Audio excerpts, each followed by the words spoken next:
বন্ধুরা, আমার আরো একটা নতুন ভিডিওতে আপনাদের সকলকে স্বাগত জানাই। এখন আমি চলে এসেছি হরিনারায়ণপুর রিভার বিচে। আজকে দুপুরবেলা বেরিয়েছি বাড়ি থেকে, এখন বাজে বিকাল 5টা। রাস্তায় অনেকবার বৃষ্টিতে দাঁড়াতে হয়েছে, ভেবেছিলাম হয়তো আসতে পারবো না। আর এই নদীর পাশ থেকে তো কাঁচা মাটির রাস্তা, প্রচণ্ড চাকা স্লিপ করছে, তবুও ভয়ে ভয়ে চলে আসলাম। চলুন এখন একটু ঘুরে দেখে নিই এই বিচটা। কলকাতার এত কাছে এই নিরিবিলি জায়গায় আশা করি আপনাদের ভালো লাগবে। এখানে লোকজন খুব একটা দেখতে পাবেন না, সঙ্গী থাকবে সারাক্ষণ হুগলি নদী।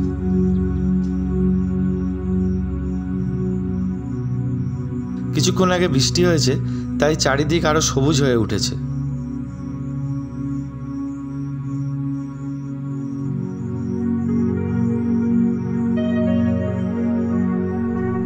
কলকাতা থেকে মাত্র 57 কিলোমিটার দূরে এই জায়গাটা, আর ডায়মন্ড হারবার থেকে প্রায় 7 কিলোমিটার। যারা বাইক নিয়ে আসবেন তাদের বর্ষাকালে এই রাস্তায় না আসার অনুরোধ করব। অন্যান্য সময় এই রাস্তা যতটা সুন্দর, বর্ষাকালে কিন্তু খুব দুর্ঘটনাপ্রবণ রাস্তা। এই সময় কিন্তু দুর্ঘটনা ঘটার সম্ভাবনা থাকে।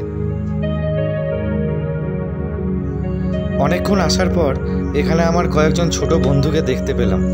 এরা নদীতে স্নান করছে আর এনজয় করছে। এদের দেখে ছোটবেলার কথা মনে পড়ে গেল।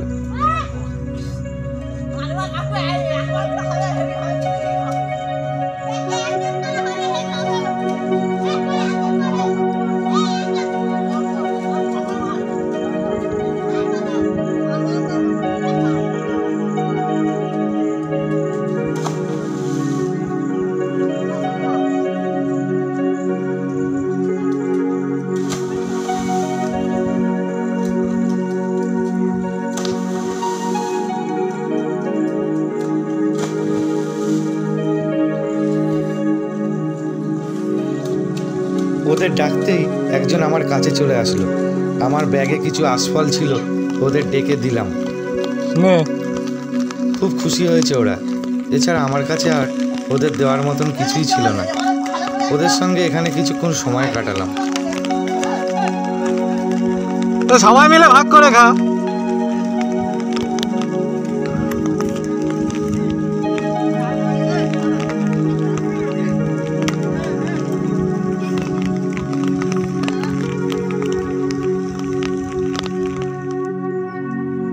নদী এখন এখানে খুব শান্ত।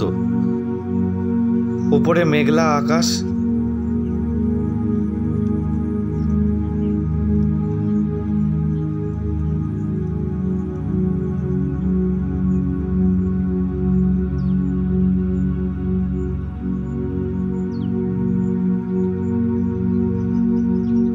এটা হচ্ছে হরিনারায়ণপুর ওল্ড ওয়াচ টাওয়ার।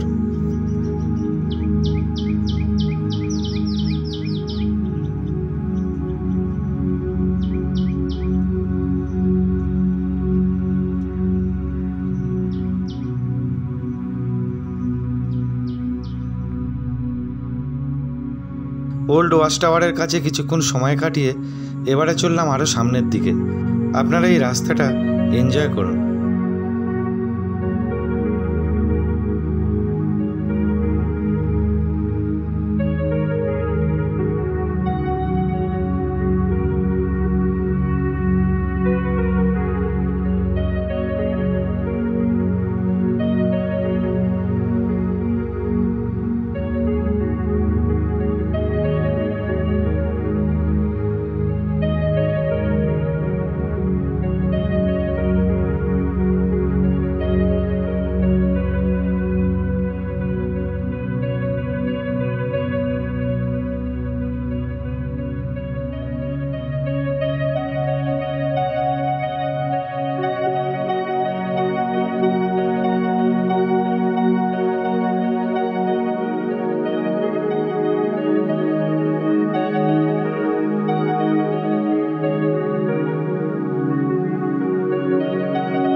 এখান থেকে হুগলি নদীর ভিউটা।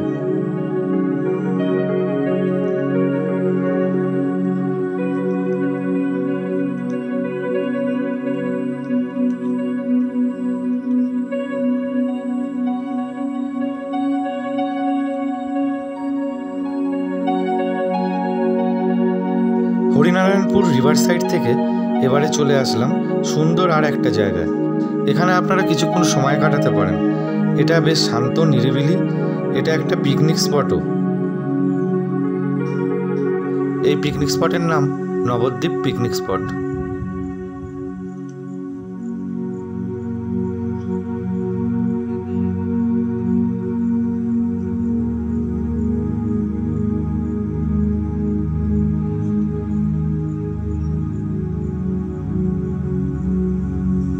এখানে কিছু নিয়মাবলী দেওয়া আছে, প্রয়োজন হলে এটা আপনারা দেখে নেবেন।